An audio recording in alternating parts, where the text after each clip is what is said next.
কত বৃষ্টি ঝড়, ভিজে ভিজে যাওয়া।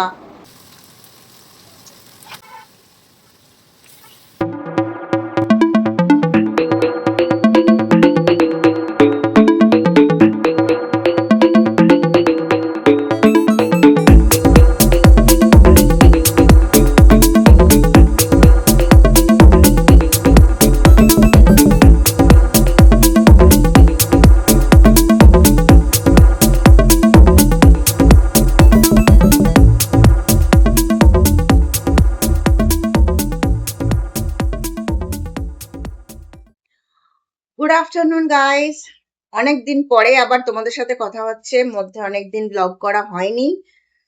আজকে সানডে, সো দেখো না বাইরের ওয়েদার।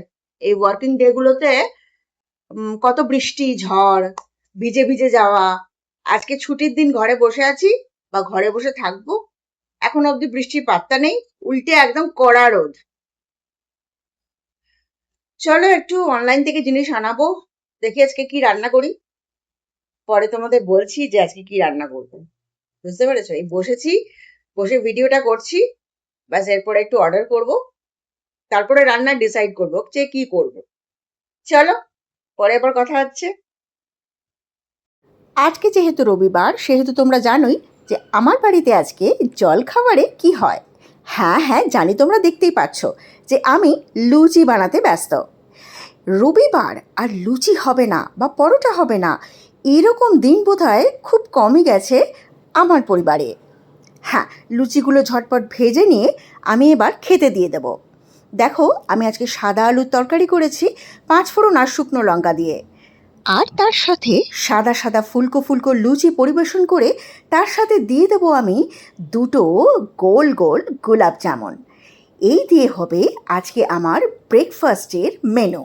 আজকের ভিডিওটা ভ্লগ হিসেবে করলেও একটু তাড়াহুড়ো করে করছি, মানে একটু ছোট ভ্লগই বানাচ্ছি, কারণ এবার আমি লাঞ্চের আইটেম তৈরি করতে চলে এসেছি। দেখো আমি সাদা তেল গরম করে তাতে একটু তেজপাতা ফোড়ন দিয়ে পেঁয়াজ কুচি দিয়ে দিলাম। এবার দিচ্ছি খানিকটা টমেটো কুচি, আর দেখো আমি মিক্সের মধ্যে আদা আর রসুন বেটে নিয়েছি, সেটাকে এর মধ্যে দিয়ে দিচ্ছি। এবার খুব ভালো করে নাড়াচাড়া করতে হবে। আমি মিক্সি ধুয়ে একটু জল দিয়ে দিলাম, খুব ভালো করে নেড়ে চেড়ে এটাকে একটু কষিয়ে নিতে হবে। আর এরপর এক এক করে গুঁড়ো মশলাগুলো দিতে থাকবো। দিয়ে দিচ্ছি স্বাদ মতো নুন, এবার দিচ্ছি একটু শাহি গরম মশলার গুঁড়ো, আর দিচ্ছি কাশ্মীরি লঙ্কার গুঁড়ো এবং সামান্য একটু চিনি। আবারও খুব ভালো করে নেড়ে চেড়ে মশলাগুলো এবার কষিয়ে নিতে হবে এই পেঁয়াজ কুচি আর টমেটোর সাথে। এবার দেখো আমি চিকেন কিমা নিয়ে নিয়েছি। কিমাটাকে খুব ভালো করে ধুয়ে জলটা ঝরিয়ে নিয়েছি, আর এর মধ্যে এবার মশলাটা কষিয়ে চিকেন কিমাটা দিয়ে দিলাম। এবার এটা খুব ভালো করে নাড়াচাড়া করতে হবে। হ্যাঁ, চিকেনের কিমাগুলো যত কুচি কুচি, ঠিক ততটা কুচি কুচি কিন্তু থাকবে না।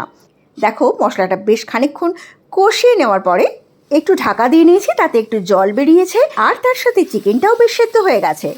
এবার আমি লো টু মিডিয়াম আঁচে ভালো করে নাড়াচাড়া করতে থাকবো বেশ কিছু সময় নিয়ে। খানিকক্ষণ পরে আমি এর মধ্যে একটু জল দিয়ে দিলাম, কারণ আমি এটা একটু গ্রেভি গ্রেভি রাখবো, শুকনো শুকনো বানাবো না। জলটা দেওয়ার পরে আমি হালকা আঁচে এটা কিছুক্ষণ হতে দেবো। আর এই সময় নুন চিনিটা অবশ্যই একটু টেস্ট করে নেবেন। কথা বলতে বলতে আমার চিকেনের কিমা কিন্তু এবার রেডি। এবার এটা একটা অন্য পাত্রে ঢেলে নেব। আশা করি বুঝতে পারছো এই রান্নাটা কেমন খেতে হতে পারে। লুচি, পরোটা, রুটি অথবা ভাত কিংবা ফ্রাইড রাইস, যেটার সাথে ইচ্ছে তোমরা এই আইটেমটা খেতে পারো। অসাধারণ লাগে যে কোনো কিছুর সাথে। স্নান টান করে উঠলাম, আজকে চিকেনের কিমা রান্না করেছি, তোমাদের তো দেখালাম। কেমন লাগলো আমাকে অবশ্যই কিন্তু কমেন্টে জানাবে। আর আজকের মতো আমি এখানেই ভিডিওটা শেষ করছি, আর বেশি বাড়াচ্ছি না, তাই এখন টাটা।